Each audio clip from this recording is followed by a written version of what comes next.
Hello, my name is Barbara Kay, and on behalf of my co-host Susan Pertnoy and the Jewish Federation of Palm Beach County, I'd like to welcome you to our program, Mosaic.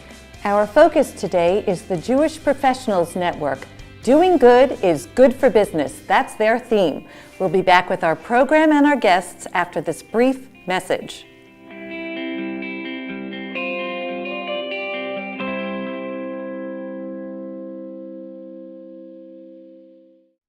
It was a shock when my smart, strong husband had a stroke. His mind was agile, but everything else failed him. I didn't see how he could possibly recover. But through patience, skill, and compassion, the caregivers at Morse Life brought him back to himself. They brought him back to me. Morse Life Short-Term Rehabilitation. Morse Life. Honoring senior living. When I was young, I went to Jewish summer camp, traveled to Israel, and participated in leadership development groups. Today I'm teaching my children that being part of the Jewish community helps keep our heritage and traditions alive and vibrant, and can be fulfilling, exciting, and fun. At the age of 90, I started a second career, delivering meals to homebound seniors. Because I'm a senior myself, I know how tough it can get. If somebody is in trouble and needs help, we need to be there for them. As Jews, it's who we are. It's what we do. When my family needed help, we turned to the Federation, and they were there for us. How good it was for us to know that we are not alone. Community, like every gift, counts. Together, we can ensure a vibrant Jewish future. Federation and you, changing the world together.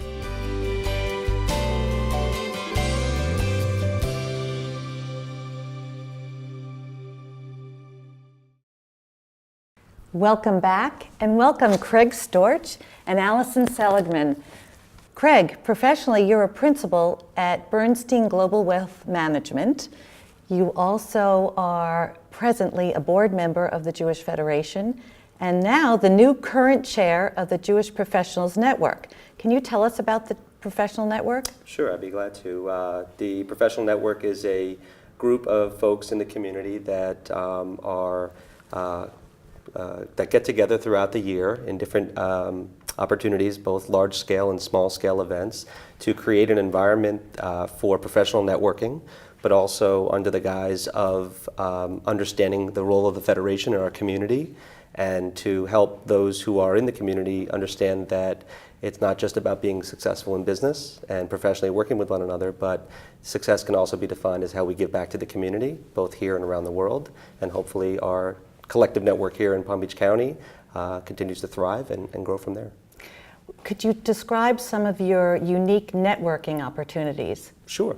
So we've had different shapes and sizes throughout the years. This year, our plan is to really focus in on two distinct types. The first is a large-scale events, probably quarterly throughout the year, where we're hoping to feature some really important community leaders, as well as some of the world's most successful professional businessmen. Thankfully, this time around, we're able to host Charles Brompton for tonight's event. And then beyond the large-scale events, we're going to try and do some smaller networking neighborhood-type events in the business offices of the community, lunches and breakfasts, where we just really force people to get together with no real concrete agenda, but to really understand the plight or the goal of the Federation and how we can continue to work together. Sounds like a great plan. What is this poster board that you're unveiling this evening? Yeah, so of the ways in which we can create an opportunity for folks to want to get involved, I think it's really important to acknowledge those that are involved already, that are giving to our community campaign. And so tonight's poster is an illustration of those individuals under the umbrella of the Jewish Professional Network that are giving a family gift of $1,800 or more to the Federation. And we hope that we have twice as many posters next year. So we'll see how that works. That I hope so too. Yeah. Allison, you are the owner and principal of Seligman Brand Strategies. You also run a lifestyle blog correct? And you're a member of JPN as well. I think you were involved in the rebranding of I think it was called the Jewish Business and Professional Division, and it morphed into the JPN. Can you explain why there was a change? Certainly. I've been in the community for about a decade now, and I know that there's always been an interest in women like myself, people in a diverse array of professions to get involved. And previously in the Business and Professions Division, it's been a little bit limited to those more in the legal or financial services. So I think part of the rebrand was really to understand who's active, who could be active, and who we can really engage within our Jewish community. And I thought there was many people thought that there was a great opportunity here. And so the Jewish Professionals Network is really an opportunity to get people from a variety of careers, people in public relations and marketing like myself, people who are doctors or dentists or part-time working at home, and they're stay-at-home moms who are really looking to be part of their Jewish community in a powerful way. So I'm really excited in the direction that JPN is going under Craig's leadership, and yeah, I think there's a lot of potential. There really is. First of all, business owners like yourself not only have run businesses, but also have family lives. Why do you, and you have a limited amount of free time to do good, why do you feel the need to be a part of the JPN and the Federation? Being part of the Jewish community, I can get emotional talking about it. I mean, that's the future of our Jewish community globally. It's important for my children, for all of our children, to see us involved. My children go to the Jewish Community Center, we're involved in activities, and it's more than just that. It's bringing it into our homes and showing why philanthropy and giving back to the community, particularly our Jewish community, is so valuable. When my daughter runs home and she's singing Shabbat songs and talking about the holidays and about the garden at school that they're doing and collecting toys to give to less fortunate children, those are principles I don't want her only learning in the classroom. I want to make sure that she's learning that in the home. It's something that's close to my husband and my heart, and it's where I want to spend the limited time that I have. Well, this community is certainly lucky to have you. Craig, you've been here in this community for about 10 years. That's correct. And since you've arrived, you've hit the ground running. You have taken on so many leadership positions, and I want to know where your commitment comes from. Sure. Well, thank you for saying that, first of all, but I think it really is twofold. I think I've had the luxury of living here for the last 10 years, and I've worked and lived in Boston and New York before that, and I think having the chance to interact with a really an interesting and diverse group of very successful professional people throughout my professional life, there has been one interesting common denominator amongst all of them, is that they all have an understanding of giving back is equally as important as the business and the success that they have on their own. And in particular, thankfully, the ones that I've been involved with really have focused on the Jewish community at large, whether that's Israel or locally in their respective communities. So for me, it was an education I got early on when I started working in New York, and I think if I'm going to spend my time elsewhere, outside of the workplace and outside of my home, what better place to do it than in the Jewish community in many different ways. The other reason, as Allison stated, is I have two boys, two children, 8 and 5, and I grew up in a nice Jewish community in the suburbs of New York, and I think it's my responsibility to create a nice Jewish community for my kids here in South Florida. So those are two reasons. Great motivation. We're at an event this evening featuring, as you said, our guest speaker, Charles Bronfman. We're very fortunate to have him. Can you tell me why you chose him? Sure. I think first of all, the original discussions that we had around the community, and the one unique and fabulous part about Palm Beach is that unlike other communities, we have access to a lot of people because of the weather, particularly this year, and a lot of our local folks here are here at least part-time, if not full-time. And so when we got the opportunity through our chairman, Arthur Loring, to learn that Charles was available, I mean, I think his resume and his global footprint on what he's done both business-wise and philanthropically is unbelievable. I mean, the idea behind having the founder of Birthright in our backyard and understanding what he can share with our professionals in tonight's event is, we couldn't have asked for a better way to start the calendar year.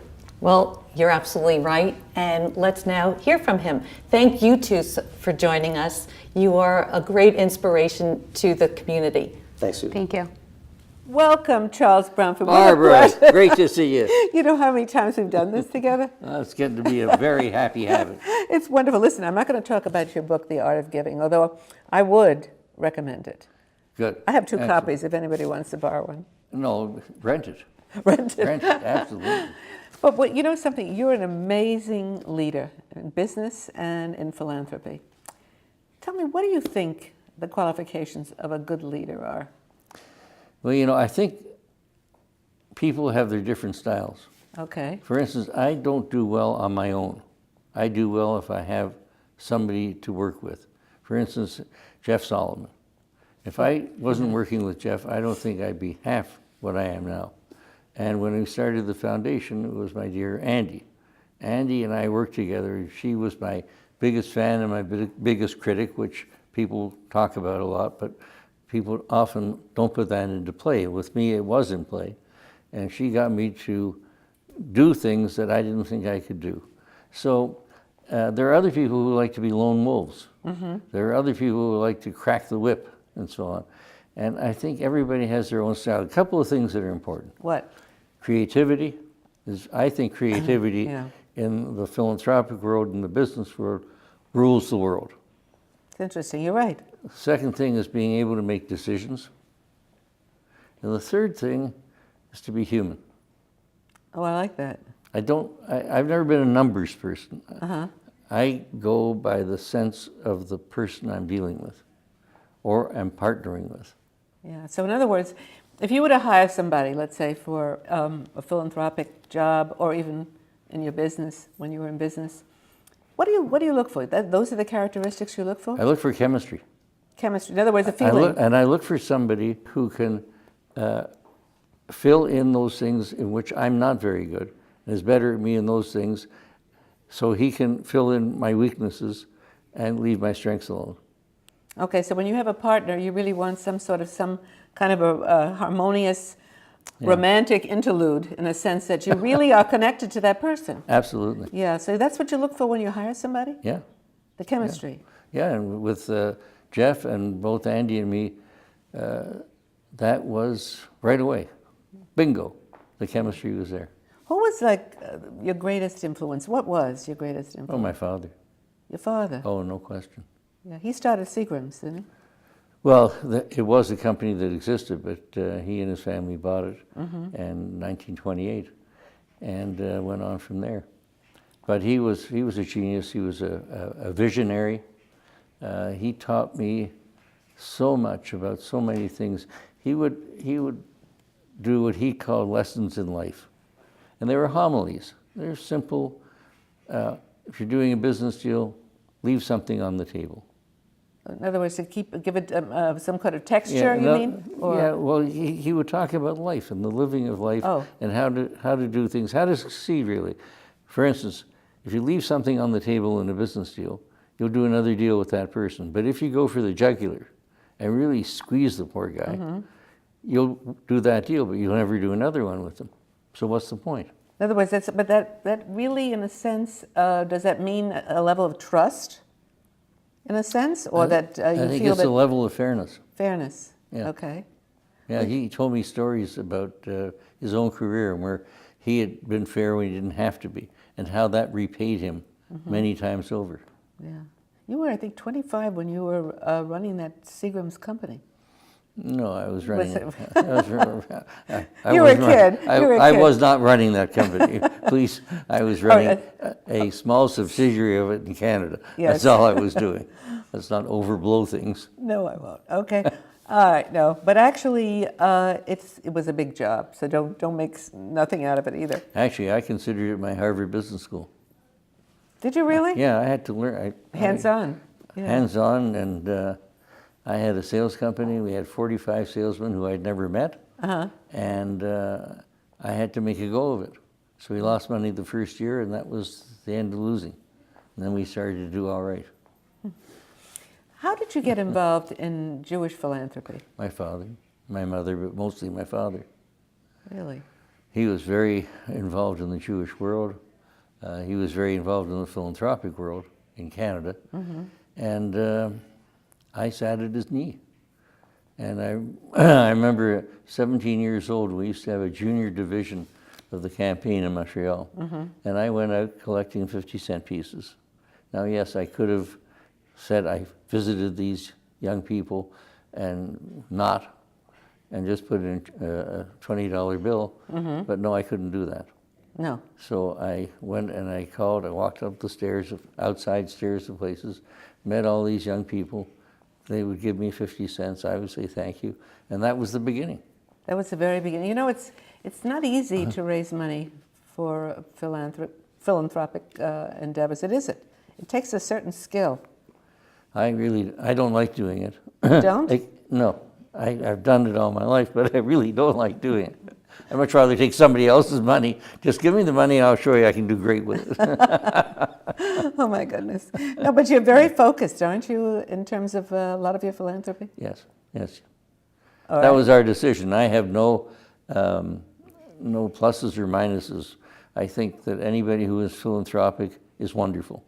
How they choose to express their philanthropy, whether it's in our terms of being a proactive foundation with core values and core enterprises. You can do that. You can be passive and write checks, or you can give to a bunch of things. It all depends what suits you.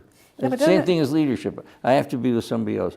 In philanthropy, we chose certain areas where we thought we could be of use and we could make changes. And so we did it. Yeah. You know, it's interesting because in your book, when you talk about philanthropic giving, you lay out levels and approaches to take. And there has to be a passion, though, and there has to be a feeling about... The subtitle of that book, The Art of Giving, is where the soul meets the business plan. If you don't have it in here, forget it. Just write checks. But if you have the passion, go for it. I like that. On that note, we're going to take a break. We'll be back with the remainder of our program right after this brief message. Through our partner agency programs in Israel, Federation creates opportunities for at-risk youth, families, and seniors. We also provide emergency assistance to the victims of terrorism. Community, like every gift, counts. Together, we can ensure a vibrant Jewish future. Federation and you, changing the world together. Welcome back to Mosaic, and welcome back to you. And welcome back, my hostess. My hostess. Listen, Charles, you were talking about passion and getting involved in philanthropy, and I was very focused on the concern for young Jewish people today and the sense of, I don't know, there's not an attachment, there's not a sense of concern or involvement with peoplehood, that we're a people, that we belong to. The 14 million people are really our family. You started something which is really quite amazing, and I want to know why you did it, Birthright. I think the reason that I was involved in Birthright, and it was quite different from the way my partner and great friend Michael Steinhardt was involved in it. I had always thought that there were two great Jewish societies, one in Israel, one in North America. Now, I ignored the Soviet Union because when we started Birthright, it was just at the beginning of the Aliyah, and we didn't know how many Jews were in the Soviet Union. And I said, you know, if we can start combining forces and getting together and doing things together, then the dreams of our forebears will come true. If we don't, then we're just going to, it's sort of united we stand, divided we fall. And I always thought that these two great cultures should get together and at least understand each other, have empathy for each other. And I also thought that as far as we were concerned in North America, yes, we might be a smaller Jewish community. I know you have to add, God forbid, after that. But we'd be one of volunteers, not Jewish because you were born that way and you have to be that way. Yeah. And that, so I was in the world of trying to increase at that time the high school trips to Israel. And we worked with all the initials. The problem was we were the only ones really interested in expanding the numbers. the other people, and I understand why, they were using these trips to fund, they're making profits on them, to fund their youth programs. Fine, that's what they wanted to do. You know, Charles, before we continue, let's explain what birthright is for some people that are watching that don't understand. Oh, The concept. you mean somebody doesn't know? Is It that might be. possible? That might be. So let's get it clear so that they understand really the direction you're going in. Birthright is, as you know very well, Barbara, a gift. It's a gift from one generation to another of Jewish young adults from the age of 18 to 26, a 10-day, all-expense-paid trip to Israel with peers, and that's it. And we do not say what Jewish is or means. It is not a religious trip. It's a searching trip. It's searching for who you are, where your roots stemmed, and you also have a hell of a good time. You do. I tell you, it's amazing. First of all, there's a waiting list a mile long to go on this thing. Well, I think that we've probably gotten through what we call the low-hanging fruit. Maybe some of our people have to sell this trip, which would be great. Yeah. Well, I tell you something, Charles.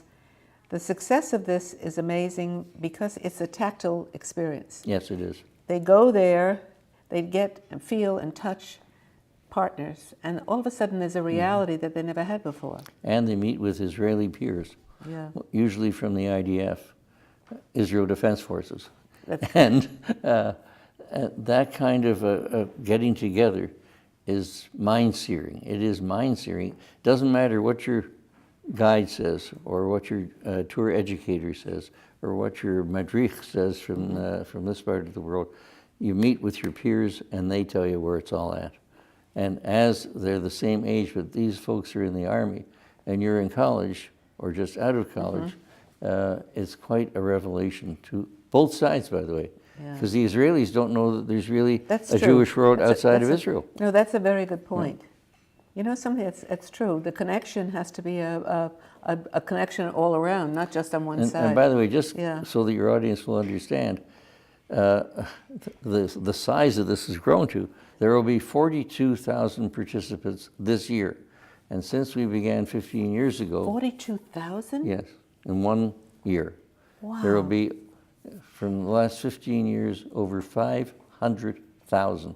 The 500,000 will be crowned this summer.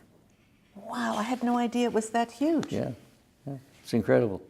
You know what though, Charles, we're always looking for something that is going to engage young people Jewishly. You know, to be connected, to be part of our system, to move it forward. This should be a dynamite opportunity.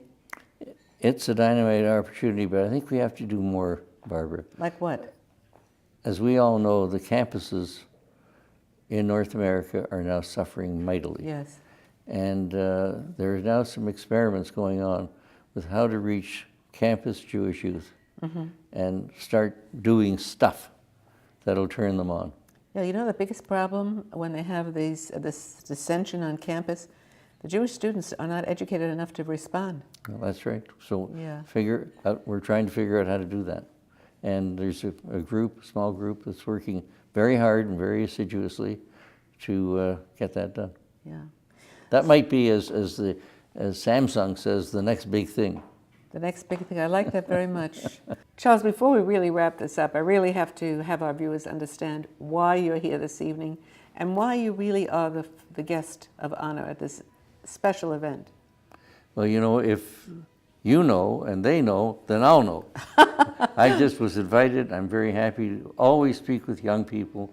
Young people make the world go round. That's true. And if I can help them help themselves, because that's all I can do, then it'll be great.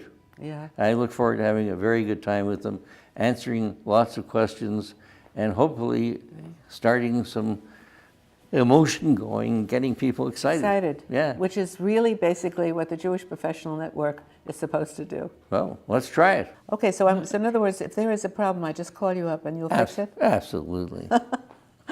Charles, it's such a... I'm sorry, I'm Barbara's plumber. It was a pleasure to talk to you. Great to be with you always. Yes, and have a good evening Thank you.